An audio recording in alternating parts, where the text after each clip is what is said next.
Hi, I'm Carol Jurgensen Sheets, aka Carol the Coach. And I wanted to talk with addicts and partners about the 5 A's.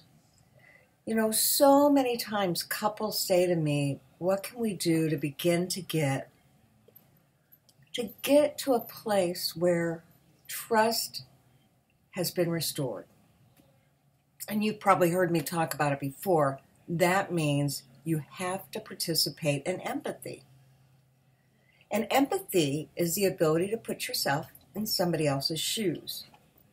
In this situation, it really does require that both the sex addict and the partner be able to do that. However, my belief is that the addict needs to help the partner achieve this first. And so one of the things that I really encourage is to remember the 5 A's. And they are, got Boo down here, he's making a mess. Awareness. You know, as a sex addict, are you aware of a time when you can show her empathy? So really, you know how people put the what would Jesus do bands on, and that helps to keep the guiding light? Well, I would ask you to wear a band that says, how can I empathize with her here? And when you develop that kind of awareness, she's going to feel it, she's going to see it, and she's going to know it. Okay, awareness is the first A. The second A is acceptance. Am I willing to risk being vulnerable with my partner and to practice empathy for our coupleship, even if she responds poorly? You know, I've seen it time and time again that the addict starts utilizing these tools and the partner is still so wounded and so angry that she throws up her guard and she says, I don't buy it, I don't believe it, and I'm not going for it. And that, of course, is very difficult for a sex addict because he's already carrying a lot of pain and a lot of shame, and he puts it out there and the partner rejects it because she's protecting herself. So I'm going to ask you, as a sex addict, are you willing to do what it takes to put out what you need to? And if you are, that's called acceptance. You're going to accept whatever consequences your efforts take.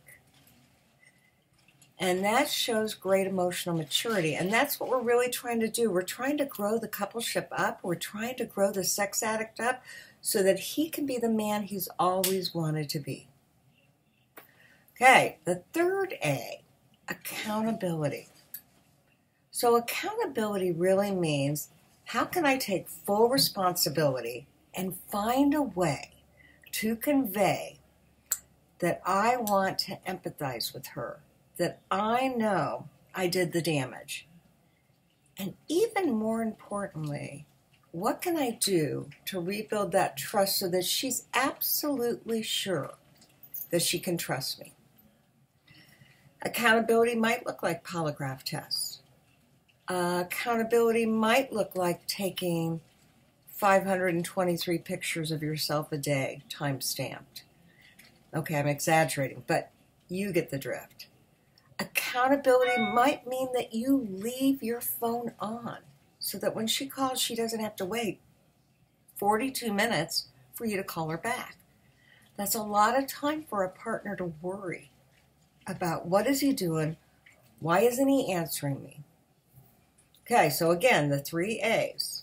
Oh, they are awareness, acceptance, and accountability. Now, the next A is acknowledgement. What can I say that lets her know that I am fully aware of the damage that I've caused?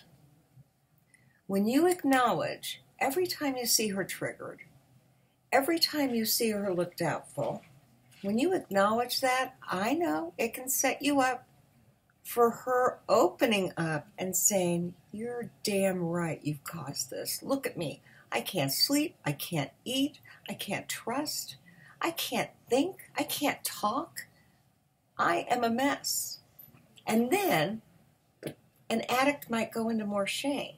But what I'm going to ask you to do is to acknowledge what she's feeling and know that you're the new and improved. You're working on yourself. Your intention is to restore the relationship.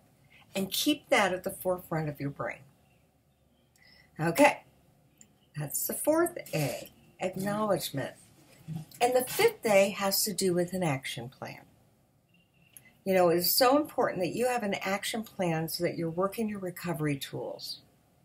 And you know that I really believe that means going through some sort of 12-step program, Celebrate Recovery, Sex Addicts Anonymous, Sexaholics Anonymous. You know, maybe that's online. Maybe that's Recovery Nation. I love 12-step work because it does the internal transformation that I believe you need to be the best person you can be. So if you're doing those 5 things that are going to meetings, getting a sponsor, reading the green book, the white book, whatever, doing the 12-step work, and creating a fellowship, you've already accomplished 5 of the tools. Now, if you're going to a meeting once a month, that isn't an accomplishment. You're barely putting in the time to work on yourself. If you're somebody who's been going to meetings for 3 or 4 years and you haven't finished your 12-step work, get another sponsor and get going on that, or go to a workshop. You should be doing the 12 steps within the first year of the program. You should start them right away and you should be finished by then.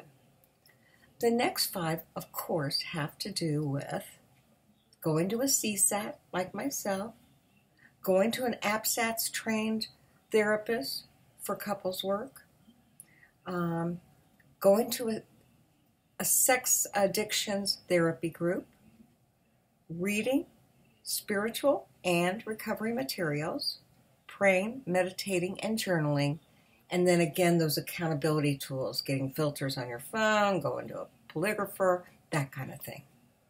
Now that's the action plan I'm talking about. Because you've got to create an action plan that reinforces that you are changing, that you are becoming the new and improved, and that these changes are here to stay. So I want you to follow the 5 A's and work them diligently no matter what her response.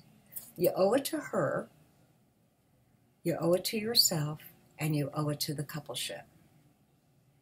I'm Carol Jurgensen Sheets, aka Carol the Coach, and listen, go to my podcast, Sex Help with Carol the Coach. It's on Blog Talk Radio. And keep watching the videos. They're snippets of what you can do to feel better, to be better, and to know better. Have a great week.